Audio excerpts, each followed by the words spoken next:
Que tus palabras sean mis palabras.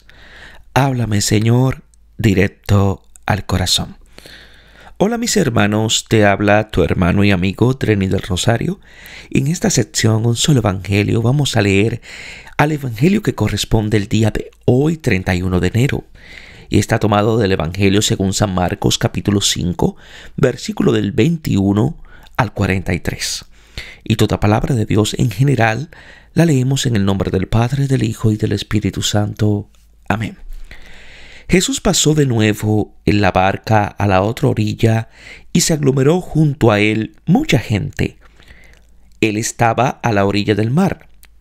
Llegó entonces uno de los jefes de la sinagoga llamado Jairo, que al verle cayó a sus pies y le suplicaba con insistencia: «Mi hija está a punto de morir. Ven, impón tus manos sobre ella para que se salve y viva». Jesús se fue con él.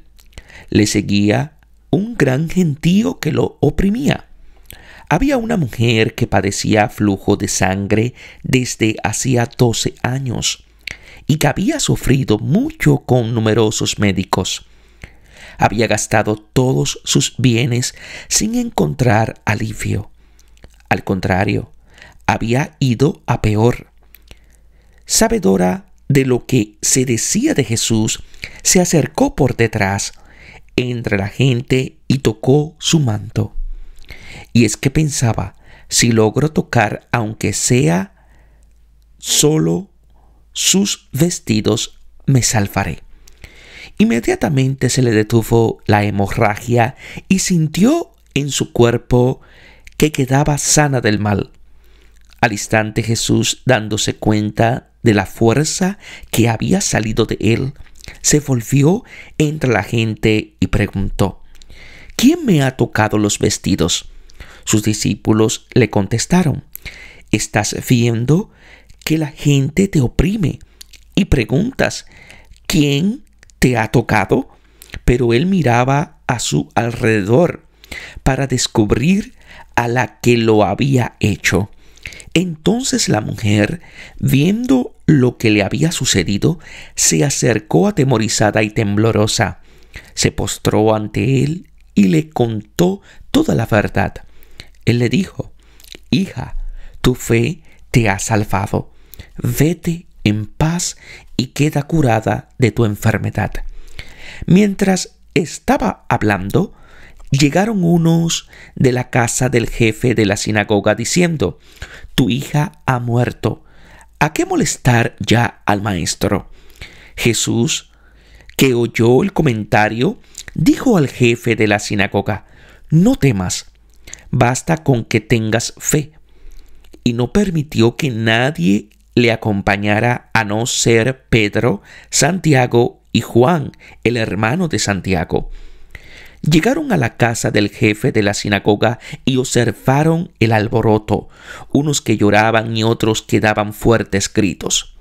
Jesús entró y les dijo: ¿Por qué alborotáis y lloráis? La niña no ha muerto, está dormida». Los presentes se burlaban de él, pero él, después de echar fuera a todos, tomó consigo al padre de la niña, a la madre y a los suyos, y entró donde estaba la niña.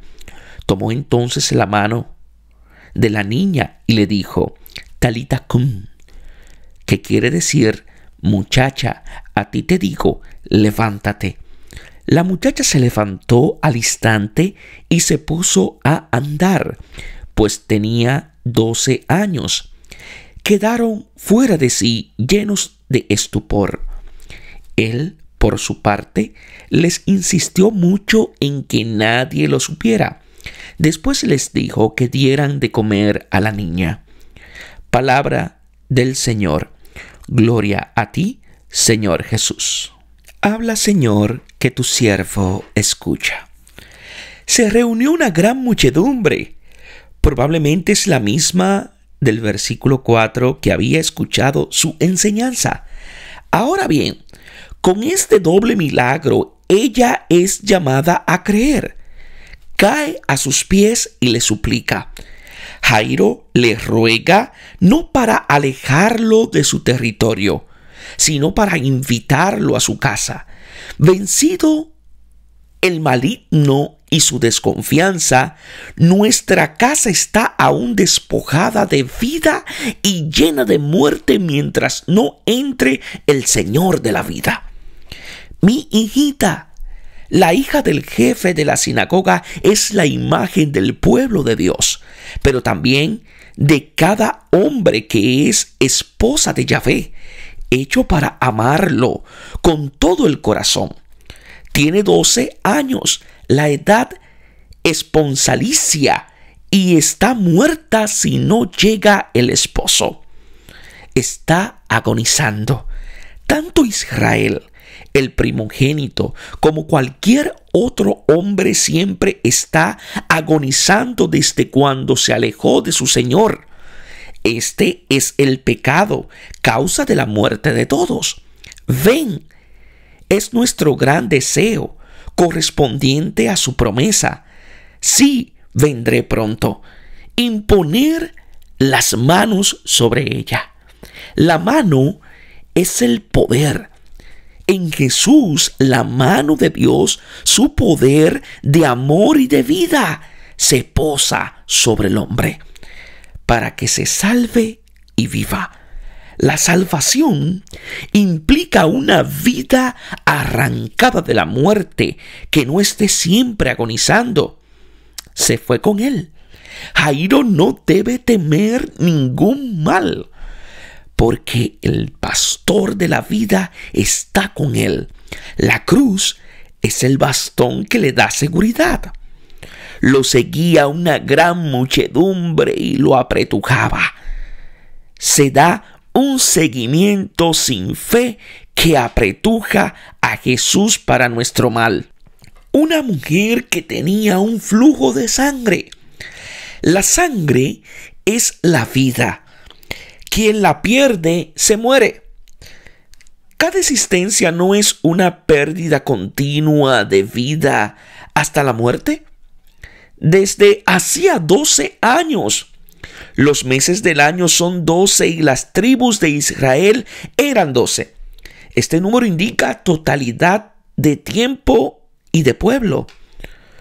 Como esta mujer, todos verificamos desde siempre que nuestra vida es una única enfermedad incurable y mortal. Había sufrido mucho con muchos médicos. Ella justamente no acepta el mal. Aquello que debería procurar salud es, en cambio, causa de sufrimiento mayor.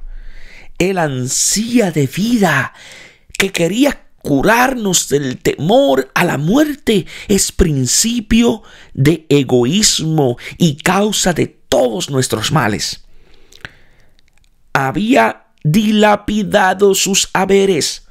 El hombre invierte y pierde todo en el inútil intento de liberarse de la muerte, sin alguna utilidad, al contrario, más bien empeorando. El remedio resultó peor que la enfermedad. El hombre que se afana por salvarse hace como uno en el mar que no sabe nadar. Por su agitación se ahoga. Al oír hablar de Jesús, la fe viene por la escucha del Evangelio, que narra lo que Jesús dijo e hizo. Por eso es necesario que haya quien lo anuncie por detrás. No se atrevía a dejarse ver. Siendo impura, le estaba prohibido tocarlo. Por otra parte, nuestra relación con Dios y nuestra búsqueda de Él no puede llegar sino a sus espaldas, como se le dijo a Moisés: verás mis espaldas, pero mi rostro no se puede ver. Pero ahora llega el momento en el que Él mismo nos busca con su mirada. Vuelve a nosotros su rostro y seremos salvos. Tocó su vestido. Tocar lleva a una comunión real. La fe es un contacto directo y personal con Dios en Cristo. Nos salva porque nos pone en comunión con Él, que es nuestra vida. El último milagro fue precisamente la curación de la mano seca para que pudiera tocarlo y recibir su don. Con solo tocar sus vestidos, expresa la certeza de fe. La mujer sabe que su salvación está en tocarlo, al menos sus vestidos. Se las dejará en herencia en la cruz, tomando en cambio nuestra desnudez. También lo sirofenicia estará segura de que bastan las migajas del pan de los hijos para saciar también a los perritos. Esta fe no es magia ni fetichismo. En verdad, la salvación del hombre está en la comunión con Dios, posible ahora mediante la carne de la que se revistió el Hijo. Me salvaré. No dice me curaré. La salvación indica algo más profundo, cuyo signo es la curación. E instantemente se secó la fuente de su sangre. Al contacto con él, se detiene el flujo mortal, se cura la herida de la que sale la vida. Tocar produce cambio. Si Él nos cede su vida, nosotros le cedemos nuestra muerte impura. El flujo de su sangre secará el nuestro y nos purificará. Supo por su cuerpo que estaba curada. La mujer conoce la propia curación en el cuerpo, pero aún no conoce en el espíritu al que la curó. Lo tocó por detrás los vestidos. Le falta ahora encontrarlo cara a cara.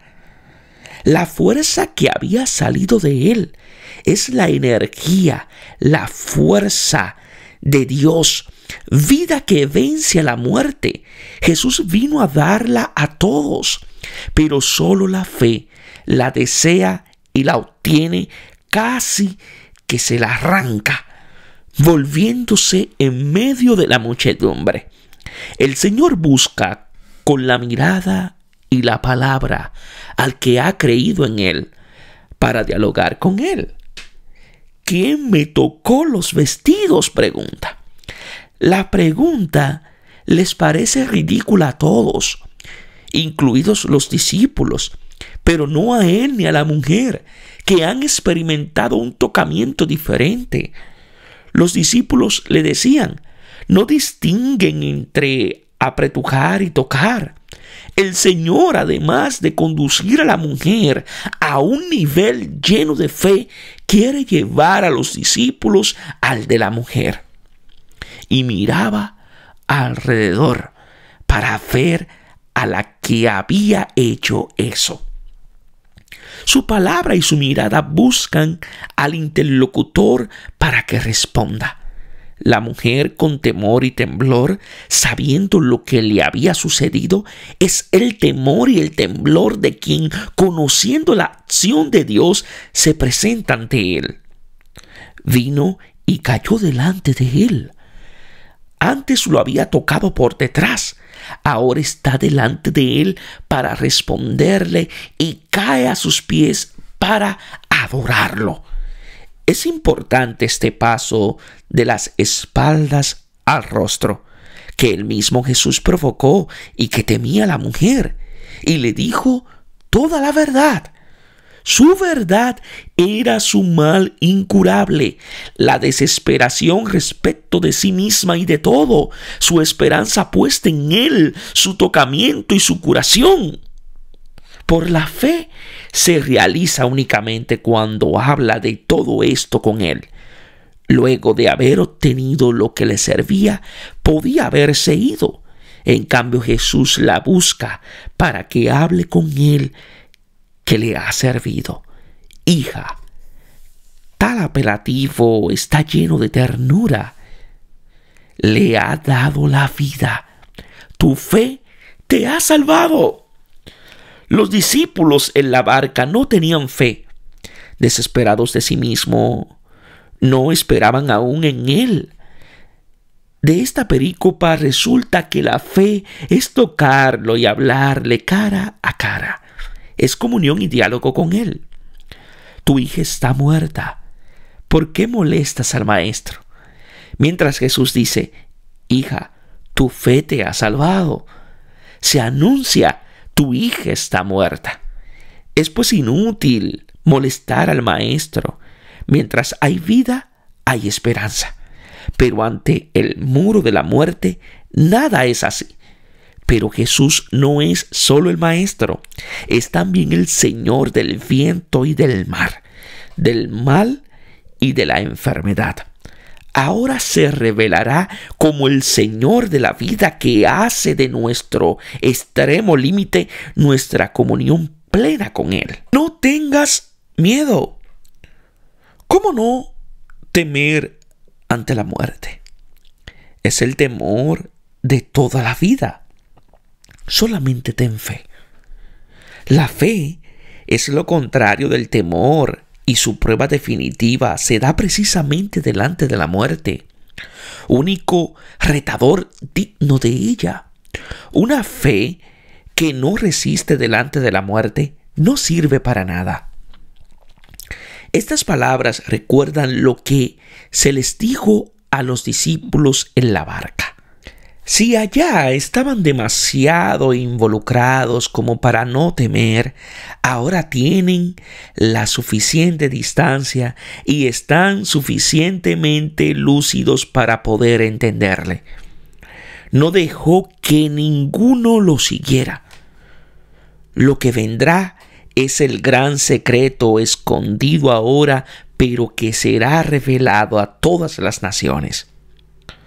Sino Pedro y Santiago y Juan serán los tres testigos de la transfiguración y de la agonía en el huerto, y con Andrés escucharán sus palabras sobre el fin del mundo. Estrépito de gente que llora y grita, así expresa el hombre la propia impotencia ante la muerte.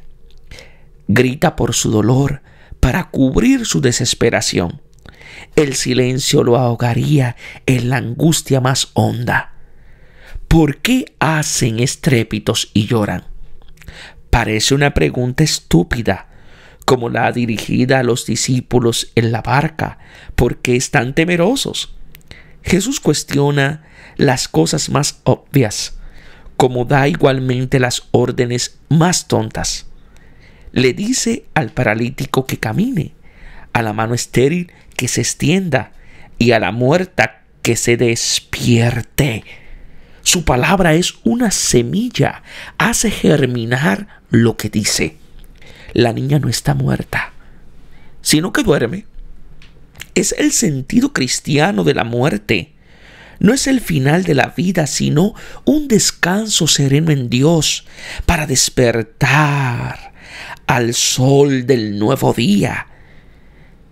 Desdramatizada, pierde todo su aguijón, que envenena toda la existencia con la perspectiva final de la nada. La fe nos cura del pecado de desconfianza que nos hace ignorar que venimos de Dios y volvemos a Él. Solo así podemos vivir y morir en paz, sabiendo que dormimos con Cristo, quien ha dormido el primero en nuestra misma barca para despertarse con nosotros. Y se reían de Él. El hombre, limitado y mortal, hace de sí mismo la medida de todas las cosas, aún de Dios, y considera imposible lo que Él no puede hacer. El día de Pascua también los discípulos tendrán dificultad grande para creer en la resurrección. Sacados todos, Jesús saca el temor de la incredulidad, como saca a los demonios que están en ella como en su casa. Toma consigo al padre de la niña y a la madre y a los que estaban con él. Son los 5 amigos del esposo. Con la muchacha y Jesús se alcanza el número 7. Tomando la mano de la niña, también él será tomado y conducido a la muerte. Por eso ahora toma y saca de la muerte a la niña. Ella le pertenece a él, que vino a tomarnos de la mano. Este contacto con él y el sonido de su voz la despierta. Talita cum, levántate, amada mía, hermosa mía, y ven, como dice Cantar de los Cantares en el capítulo 2, versículo 10. Despiértate. Es la misma palabra empleada para la resurrección de Jesús. Indica despertarse del sueño. Y caminaba. Camina por su camino que antes no conocía. Es el sendero de la vida, plena alegría en su presencia, dulzura sin fin a su derecha. Tenía 12 años, es la edad nupcial. El encuentro con el esposo le devuelve la vida. El bautismo es esta unión con Cristo, cuya imagen es el matrimonio. Quedaron asombrados, llenos de estupor. En griego se emplea la palabra que significa estar fuera, éxtasis. Es realmente alucinante lo que Dios realiza. Ordenó que nadie lo supiera. Este gran misterio será claro solo luego de Pascua, cuando Jesús mismo haya dormido y sea despertado. Dijo que le dieran de comer.